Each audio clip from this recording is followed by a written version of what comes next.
तो yes Bharat news में जो खबर आप देखने जा रहे हैं वो है मंत्री विजय शाह का बयान, चूँकि सूफिया कुरैशी पर दिया गया बयान और फिर पूर्व दिन आया हाईकोर्ट का जजमेंट जिसमें ये कहा गया है कि जो माफ़ी ऑनलाइन तरीके से मांगी गई है वो माफ़ी अब माफ़ी योग्य नहीं है और वो लेट हो चुकी है।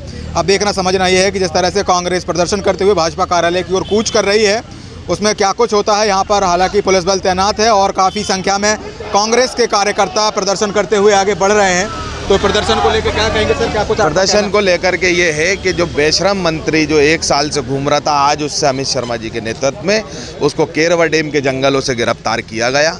वो गिरफ्तार करके उसको हबीबगंज थाने ले जा कर के छोड़ेंगे कि इसको गिरफ्तार करिए, क्योंकि भारतीय जनता पार्टी की नाकारा सरकार तो उसको गिरफ्तार नहीं कर सकती, क्योंकि उनने मोहन यादव जी ने हाथ में चूड़ियाँ पहन रखी हैं।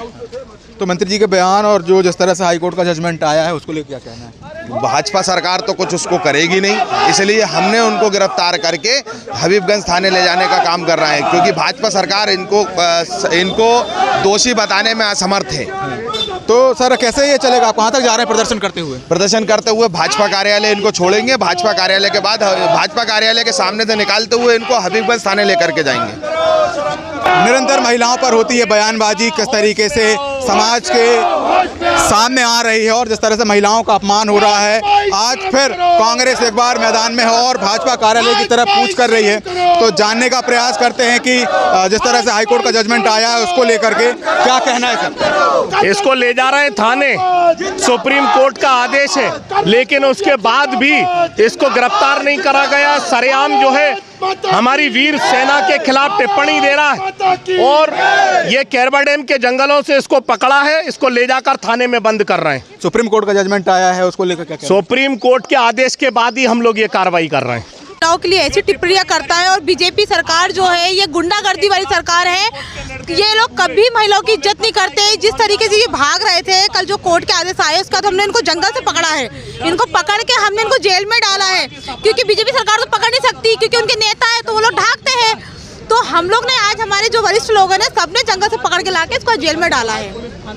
कोर्ट का जजमेंट आया है, कोर्ट ने कहा है कि अब ये ऑनलाइन जो माफी मांगी गई है वो माफी योग्य नहीं है, तो इसको कैसे देखते हैं? क्यों माफी लोग योग्य नहीं है? उनकी गिरफ्तारी हो, उनको सजा मिले। आप महिलाओं की इज्जत नहीं कर रहे, आप देश की बेटी की इज्जत नहीं कर रहे हो, कर्नल सुबह की बेटी की इज्जत नहीं कर रहे हो। आप ये हमारे देश का अपमान है कि आप बेटियों का अपमान कर रहे हो। बतौर एक बेटी क्या मांग करती है कि क्या सजा मिले?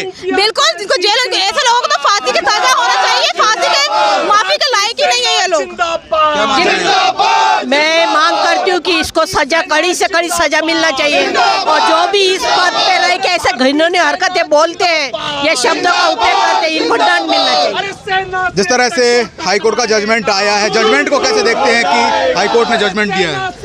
मुझे तो लगता है जो जजमेंट दिया है शायद उसके ऊपर एक्शन लेना चाहिए एक बार इनको, और इनको अरेस्ट करना चाहिए, क्योंकि हमारे देश में जब महिलाओं का सम्मान की बात करते हैं ये सरकार भाजपा की, तो फिर जब ये लाडली बहना सबको बहन बोलते हैं और ये बहनों के लिए ऐसी गंदी टिप्पणी कर रहे हैं तो इनको शर्म आनी चाहिए। और वो महिला भी कोई आम महिला नहीं, भारत की ऐसी फोर्स जैसे जो भारत को सुरक्षा प्रदान करती है उसमें एक महिला जिस तरह से योगदान दे रही है, लड़ रही है, देश की सुरक्षा कर रही है, उस महिला के लिए ये अनर्गल बयानबाजी। बतौर एक महिला कैसे देखती हैं आप इसको? वही मैं कह रही हूँ, मोहन यादव को शर्म आनी चाहिए। हमारी ऐसी सरकार जो कि अपने आप में मुख्यमंत्री बन के बैठे हैं और जो महिला देश में लड़ रही है, हम सबके लिए लड़ रही है, जो कि एक के लिए लड़ रही है, और आप उसी के लिए टिप्पणी कर रहे हो। आपको शर्म आनी चाहिए मोहन यादव जी, शर्म आनी चाहिए। फिलहाल वीडियो जर्नलिस्ट संकेत कुमार के साथ सलमान गनी, यस भारत न्यूज़, भोपाल।